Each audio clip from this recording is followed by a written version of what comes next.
This is my Canon EOS R.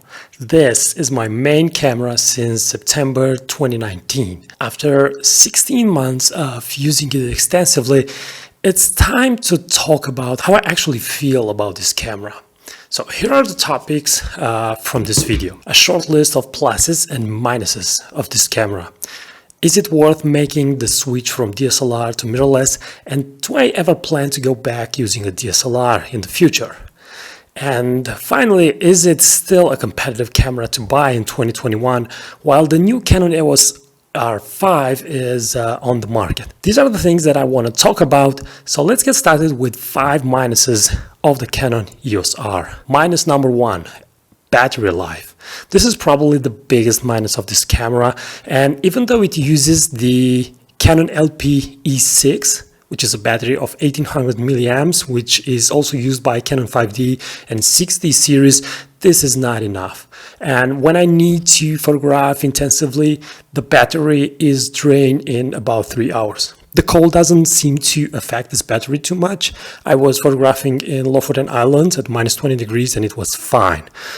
I have 5 of these batteries with me just to cope with the battery drainage, and when I'm having days in a row that I don't have access to power, I tend to use a charger that uses USB. One other thing that I'm doing is to shut down the LCD and just use the viewfinder. The second minus, cropped 4K video. This is the second minus, and what's the point of having a full frame camera if you're using it as a crop camera?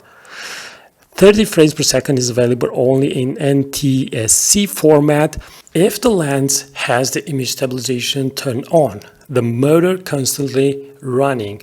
So this drains the battery and also uses the motor of the lens for no use. So this happens even if the continuous focusing is turned off. Another minus is that I wasn't able to use a wireless infrared remote, and using this camera with the phone app is not practical. You can pair it with a Bluetooth remote, but it takes time to initiate every time you want to use it. So again, it's not practical for me at least. The lack of a dual card. If I would have to photograph weddings, for example, I would feel much more confident with having a backup. Now, before I move on with 7 pluses of this camera, just use the comment section below if you have further more minuses to add to this list. Now, let's move on to the pluses. What you see is what you get. This is the best thing about mirrorless. No matter if you use the viewfinder or the LCD, the image that is displayed there is roughly what you'll get in the end. And this eliminates tricky situations when you need to think about compensating your exposure. And I never missed a shot since I'm using this camera. Number 2, the ability to have the histogram and color channels displayed on the LCD and or on your viewfinder. And why is this important? The grayscale histogram shows an average, and while that looks okay, you may have one of the blue or red channels overexposed. Now, the red channel gets overexposed during sunrise, sunset, or when you're photographing subjects that have a lot of red under really bright light. The blue channel gets overexposed during the blue hour and during the night. Another plus, eye tracking. This is extremely handy, especially if I have to use portraits and the subject is moving. And this eye tracking works better if you're doing a firmware update. While looking through the viewfinder, you can use your thumb as a joystick and you can choose a focus point.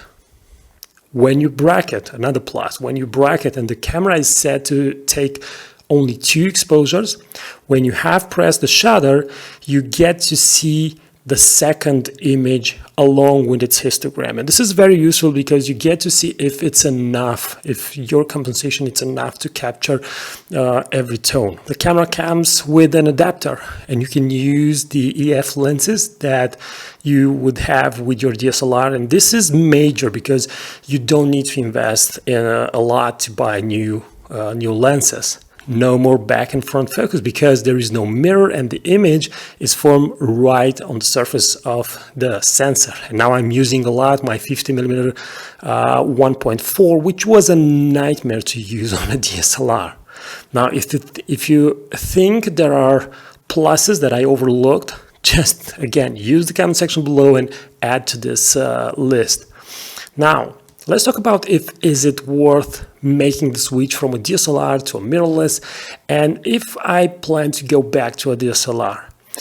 For most of the situations, I think the short answer is no. I will never go back to a DSLR. The advantages of having a mirrorless are far too great. The camera lets you focus more on doing photography than on keeping an eye on settings. And I think this is the future.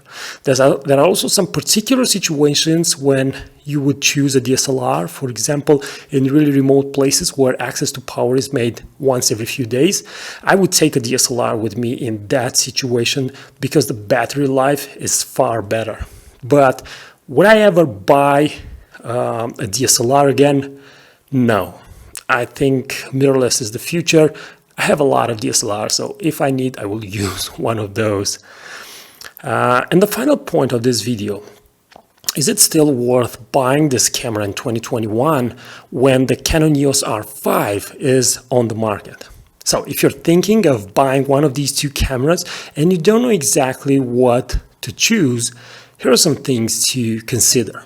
Number one, the price of the EOS R is half of the R5. The EOS R has 30 megapixels while the EOS R5 has 45. The image processor is Digic 8 for EOS R and Digic 10 for R5. The EOS R shoots cropped 4K at 30 FPS while the R5 shoots 4K full frame at 120 FPS and 8K. My advice is this. If money is no problem, you just go ahead with the R5. But if you care how much you spend, here are some thoughts about these two cameras. One, if you're not a professional photographer and this is just a hobby for you, then the EOS R, it's more than enough, and you can invest the difference of money in trips, in experiences, even workshops to mainly use the camera. If you are a professional and you don't shoot videos, you shoot photos 90% of the situations, and video is just something that you do from time to time, then my personal opinion is that the Canon EOS R is more than enough. But if you want to make money from photo and video, then the EOS R5 is the way to go because it has 4K at slow motion.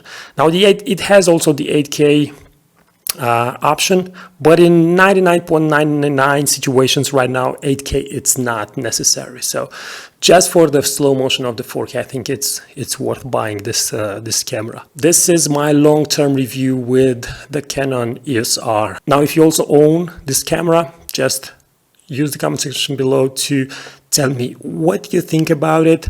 If you plan to buy either the Canon EOS R or the R5, there are affiliate links in the description of this video. You would help me a lot.